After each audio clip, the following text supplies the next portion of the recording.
अगला हमारा टॉपिक है मल्टीपल जॉइंट में अगर दर्द है, यानी कि मल्टीपल यानी कि बहुत सारे, है ना, और जॉइंट्स मतलब हमारे जोड़ों के दर्द, यानी कि सभी जोड़ों में दर्द होना। न्यूरोथेरेपी में गुरुजी ने हमें बहुत अच्छे से सिखाया है कि सभी जोड़ों में दर्द होना रूमेटिक अर्थराइटिस के सिम्टम्स हैं, जिसको हम RA पॉजिटिव भी कह सकते हैं। तो अगर आपको डाउट क्लियर करना है तो पेशेंट को बोल दो कि भाई आप RA फैक्टर चेक कराइए। एक फैक्टर होता है रूमेटिक अर्थ फैक्टर, जो बॉडी के अंदर बढ़ जाता है, तो इसका मतलब ये है कि आपके जोड़ों में दर्द सभी में होगा, और वो फैक्टर कहलाएगा कि ये ऑटोइम्यून डिसऑर्डर में बॉडी चली गई है, यानी कि अब आपकी बीमारी बढ़ती ही चली जाएगी दिन प्रतिदिन। तो उस फैक्टर को चेक कराते ही उसका एक लेवल है कि वो 20 है, मान लीजिए 20 है, और वो फैक्टर आ गया 50, यानी कि अब आपको वो फैक्टर बढ़ गया है। तो इसमें टोटल मिलाकर आपके जो कार्टिलेज हैं, ये कार्टिलेज किससे बने हैं? आपके प्रोटीन से बने हैं, एमिनो एसिड से बने हैं। तो प्रोटीन जो है एमिनो एसिड के इनडाइजेशन की वजह से आपका निश्चित तौर पर कुछ एमिनो एसिड्स नहीं बनते हैं, कुछ एमिनो एसिड की डेफिशिएंसी से आपको RA फैक्टर पॉजिटिव हो जाता है। तो उस पेशेंट की बीमारी का समाधान हमारे आयुर्वेद से आता है, क्योंकि रूमेटिक अर्थराइटिस क्या है, RA फैक्टर जो है वो बाय की समस्या है। आयुर्वेद में ये बाय की समस्या है, यानी कि गैस का बनना, ये समस्या है, और उसको जो आयुर्वेद के डॉक्टर हैं वो बाय को ही कम करेंगे हमेशा इसमें। और न्यूरोथेरेपी इस बाय की समस्या को गैस्ट्रिक प्रॉब्लम बोलती है, यानी कि गैस्ट्रिक प्रॉब्लम का मतलब है कि आपको इनडाइजेशन है। हमेशा गैस तब बनेगी जो आपने खाया है वो प्रॉपर तरीके से डाइजेस्ट नहीं होने पर, प्रॉपर तरीके से कचरा बाहर ना निकलने पर आपकी बॉडी में गैस बनना शुरू हो जाएगी। तो हम पेट का इलाज कर फर्स्ट दो स्टेप हैं हमारे, इन दोनों का स्टेप अगर हम फॉलो करते हैं तो 50% हमारी बीमारी का समाधान यहीं से होगा।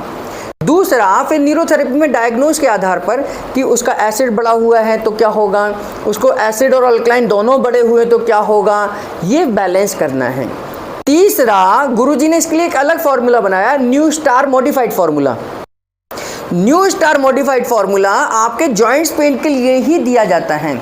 गुरुजी ने इससे पहले एक पॉइंट जोड़ा जिसको हम सबक्लेवियन बोलते हैं।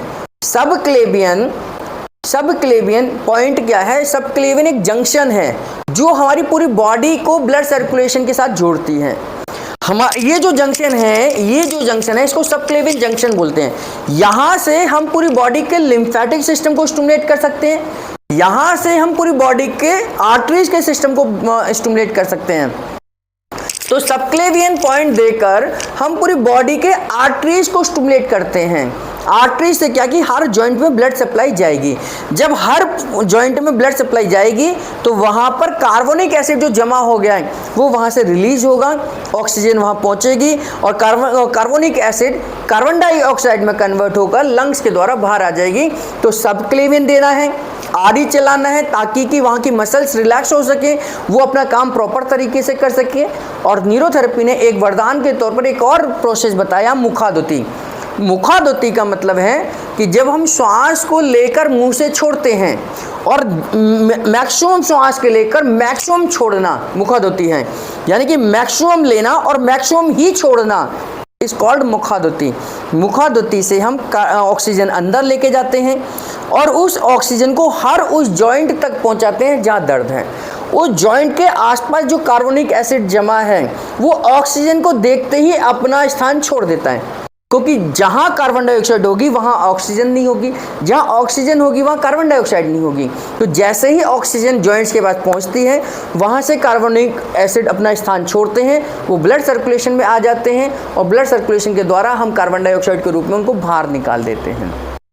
तो ऐसे लोगों को प्राणायाम वगैरह जरूर कराना है, यानी कि अनुलोम विलोम, नाड़ी शोधन प्राणायाम, हमारा वस्त्रिका है, भ्रामरी है ना, या ओम का उच्चारण है, या गुंजन है, ये सारी चीजें जब हम कराते हैं, एसिड अल्कलाइन बैलेंस करते हैं, पेट के पॉइंट्स पर काम करते हैं, पेट को ठीक करते हैं, उसकी प्रोटीन के डाइजेशन को ठीक करते हैं, तो जॉइंट्स पेन को हम ठीक कर सकते हैं। हाँ, क्योंकि उनके जॉइंट्स पेन का, मल्टीपल जॉइंट्स का मतलब है कि उसके सारे जोड़ों में दर्द है।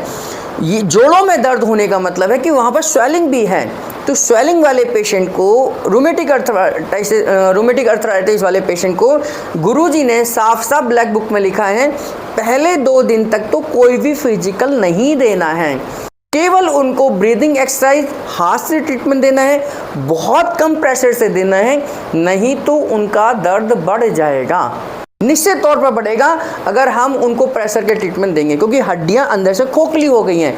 आपने प्रेशर दिया, वहाँ स्वेलिंग आ जाएगी और दर्द बढ़ जाएगा।